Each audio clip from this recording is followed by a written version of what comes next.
बिस्मिल्लाहिर्रहमानिर्रहीम, अस्सलामुअलैकुम वरहमतुल्लाहि वबरकातुहू। मैं आप तमामी अहबाब को खुशामदीद कहता हूँ अपने यूट्यूब चैनल हाशमी इंस्टीट्यूट में। आज का जो हमारा टॉपिक है वो एक जनरल टॉपिक है। दो बहुत ही इंपॉर्टेंट टर्म्स आज मैं आप लोगों को एक्सप्लेन करने जा रहा हूँ, यानी कि एथिक्स वर्सेस लॉ। इन दोनों में आज डिफरेंस भी इनका चेक करेंगे, एथिक्स किसे कहते हैं, लॉ क्या होता है। हम इनको आज डिटेल में डिस्कस करेंगे दोनों टर्म्स को। तो सबसे पहले तो मैं आपको एथिक्स और लॉ के बारे में सिर्फ पहली इंफॉर्मेशन ये देना चाहूंगा कि इनकी लफ्जी मायने क्या हैं। तो लफ्जी मायने अगर लॉ के देखे जाएं, सबने ये वर्ड सुना हुआ है लॉ। तो लॉ के लफ्जी मायने होते हैं कानून के। मुख्तलिफ कंट्रीज के अंदर मुख्तलिफ लॉज सेट किए जाते हैं, तो लॉ के जो लफ्जी मायने होते हैं वो है कानून। और एथिक्स के जो लफ्जी मायने होते हैं वो होते हैं इखलाकियात।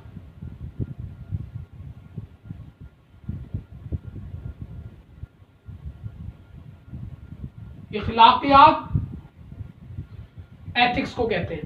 तो ये तो थे इनके लफ्जी मायने।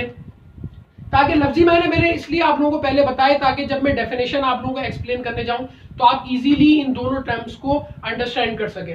अब आ जाते हैं हम डेफिनेशन की तरफ। आप देख सकते हैं एथिक्स की जो डेफिनेशन है वो है moral principles that govern a persons behaviour. देखिए यहाँ पर मोरल को मैंने हाईलाइट किया हुआ है, तो इस वर्ड की भी मैं मीनिंग लिखना चाहूंगा ताकि आप लोग अच्छे से इस डेफिनेशन को समझ सके। इसका मतलब होता है इस वर्ड का इखलाकी। क्या मतलब, देखें मुख्तलिफ जो है वो क्या कहते हैं तौर अतवार चलते हुए आ रहे हैं, आबाओ अजदाद से कुछ हमारे जो है वो क्या कहते हैं मोरल प्रिंसिपल्स चलते हुए आ रहे हैं, यानी इखलाकी रिवायात चलती हुई आ रही हैं। बड़ों का अदब करना, बहुत जमाने से सुनते आ रहे हैं बड़ों का अदब करें, झूठ नहीं बोलें, किसी से बदतमीजी नहीं करें, किसी के साथ अनफेयर नहीं करें, चोरी नहीं करें, या इस तरह की हम चीजें सुनते रहते हैं। तो ये सारी चीजें किस में आती हैं, एथिक्स में आती हैं कि किसी के साथ अच्छे इखलाक से पेश आना, हर अहम पहलू पर हुस्न इखलाक को सामने रखना, मद्देनजर रखते हुए हुस्न इखलाक के साथ पेश आना।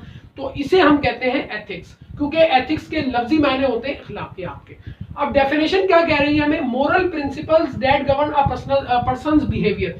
क्या मतलब, कुछ ऐसे प्रिंसिपल्स सेट हो जाते हैं सोसाइटी के अंदर, किसी भी कंट्री के अंदर, कि जिनको जो है वो अडॉप्ट करता है पर्सन, और क्योंकि उनको आबाओ अजदाद से वो मोरल प्रिंसिपल्स मिलते हैं, और फिर उसको फॉलो करते हुए उसका बिहेवियर, किसी भी इंडिविजुअल का बिहेवियर चेंज हो जाता है। जैसे अक्सर हमें हमारे पेरेंट्स समझाते हैं कि बेटा आपने बड़ों से अदब से पेश आना है।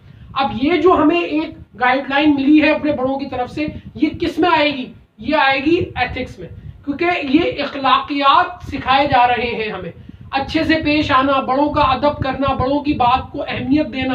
तो ये सब चीजें किस में आती हैं, एथिक्स में आती हैं। तो जब ही एथिक्स की जो जनरल डेफिनेशन है वो क्या है, moral principles that govern a persons behaviour. कुछ ऐसे प्रिंसिपल्स जो कि मोरल हो यानी अखलाकी हो, और वो किसी के भी बिहेवियर में शामिल हो जाएं, तो उसे हम कहते हैं एथिक्स। इसी के बरक्स अगर हम लॉ देखें, लॉ की डेफिनेशन क्या है, लॉ के जो लफ्जी माना है वो है कानून। इसकी अगर हम डेफिनेशन को देखें तो क्या होता है, इसकी डेफिनेशन क्या है, law is a set of rules decided by a particular state for the purpose of keeping the peace and security.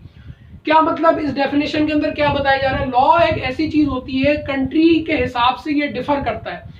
कानून जब भी बनाया जाता है तो हर कंट्री के कुछ ना कुछ चेंजेस होते हैं। कुछ तो यूनिवर्सल कानून होते हैं, हर जगह फॉलो हो रहे होते हैं, जैसे सिग्नल की वायलेशन मैंने नीचे एग्जांपल भी दी हुई है। तो ये हर जगह ही ज्यादातर मोस्टली देखा गया है कि ये लॉ है कि आप सिग्नल को वायलेट करेंगे तो आपको जुर्माना होगा और आपको सजा मिलेगी। तो कुछ कानून, कुछ रूल्स और कुछ रेगुलेशन सेट की जाती हैं ताकि जो कंट्री का जो एनवायरनमेंट है वो पीसफुल रहे और सबको सिक्योरिटी मिले। कानून, लॉ का मकसद क्या होता है, लॉ की जो मैंने आपको डेफिनेशन बताई कि ऐसे रूल्स और रेगुलेशन सेट किए जाते हैं ताकि वहां के जो रिहायशी हैं, वहां के जो रहने वाले लोग हैं, उनमें पीस कायम रहे, अमन कायम रहे और उनको सिक्योरिटी मिलती रहे। तो इसलिए जो है वो कानून बनाए जाते हैं, ऐसे सेट ऑफ रूल्स सेट किए जाते हैं ताकि जो है वो क्या कहते हैं अमन और अमान की फिजा बरकरार रहे और सिक्योरिटी भी मिलती रहे लोगों को। तो ये मकसद होता है लॉ का, और ये लॉ की मैंने आपको जनरल डेफिनेशन बताई। अच्छा जी, उसके बाद आप ये देख सकते हैं कि एथिक्स में मैंने एक चीज हाईलाइट करके लिखी हुई है इन्वर्टेड कॉमा के अंदर, डूइंग द राइट थिंग्स। आसान डेफिनेशन जो एथिक्स की है वो है डूइंग द राइट थिंग। जब भी आप कोई अच्छा काम करने जाएंगे, जब भी आप कोई अच्छी चीज करने जाएंगे, अच्छा बिहेवियर अपना किसी के सामने ही पेश करेंगे, तो हम ये कहेंगे ये एथिकल बिहेवियर है, ये एथिक्स को फॉलो कर रहा है।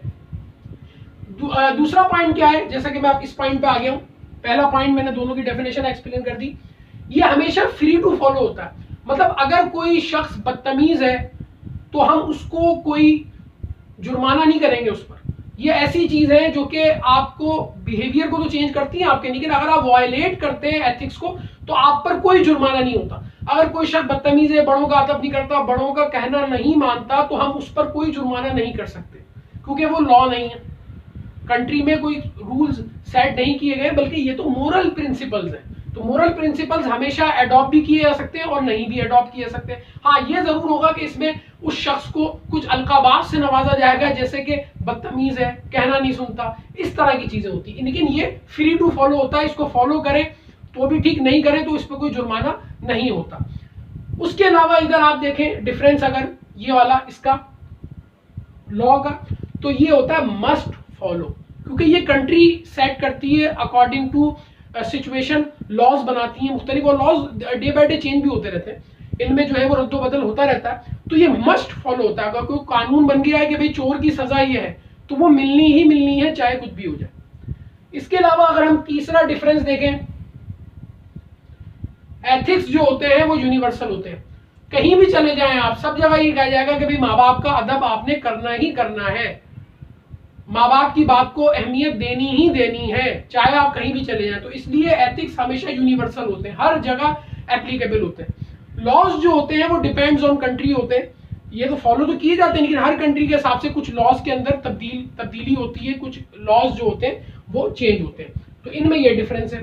इसके अलावा जो आखिरी पॉइंट मैंने लिखा हुआ है एथिक्स का, वो है इमोरल। अगर आप एथिकल बिहेवियर नहीं अपनाएंगे तो होगा क्या, आपको ज्यादा से ज्यादा ये कहा जाएगा कि भाई आप इमोरल हैं, आपके अंदर इखलाकियात नहीं है, आप इखलाकी तौर अतवार को नहीं अडॉप्ट कर पा रहे, तो आपको कहा जाएगा ज्यादा से ज्यादा इमोरल, आपको कुछ अलकाबात से नवाजा जाएगा, जैसे मैंने आपको पहले बताया ये वाला पॉइंट। और यहाँ क्या होगा, अगर आप लॉ को फॉलो नहीं करते तो आपको उसको किस डोमेन में आपको लाया जाएगा, क्राइम के, कहा जाएगा कि आपने क्राइम किया।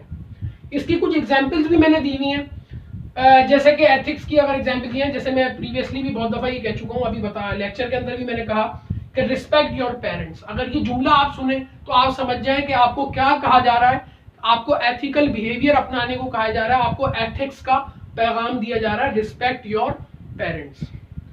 और लॉ की एग्जाम्पल क्या है, ट्रैफिक सिग्नल वायलेशन। अक्सर हम देखते हैं ट्रैफिक सिग्नल वायलेट करते हैं लोग, तो उन पे फौरी तौर पे जुर्माना किया जाता है, क्योंकि कानून के अंदर वो चीज सेट हो चुकी है कि अगर कोई सिग्नल की वायलेशन करेगा तो उस पर जुर्माना होगा। तो ये कंट्री टू कंट्री वेरी करता है और ये यूनिवर्सल होता है, जैसे मैंने डिफरेंस में बताया। उम्मीद करता हूं ये आज का जनरल टॉपिक था, एथिक्स वर्सेस लॉ। बहुत अहम टर्म्स थी दोनों, जो कि हर किसी के लिए समझना और अपनी पर्सनल डेवलपमेंट के लिए ये दोनों टर्म्स का समझना बहुत जरूरी था। उम्मीद करता हूँ ये लेक्चर आप लोगों को समझ में आया होगा। मेरा चैनल अगर आप लोगों ने सब्सक्राइब नहीं किया तो सब्सक्राइब कर लीजिए, वीडियोस को लाइक कीजिए और शेयर कीजिए। अस्सलामु अलैकुम व रहमतुल्लाहि व बरकातुहू।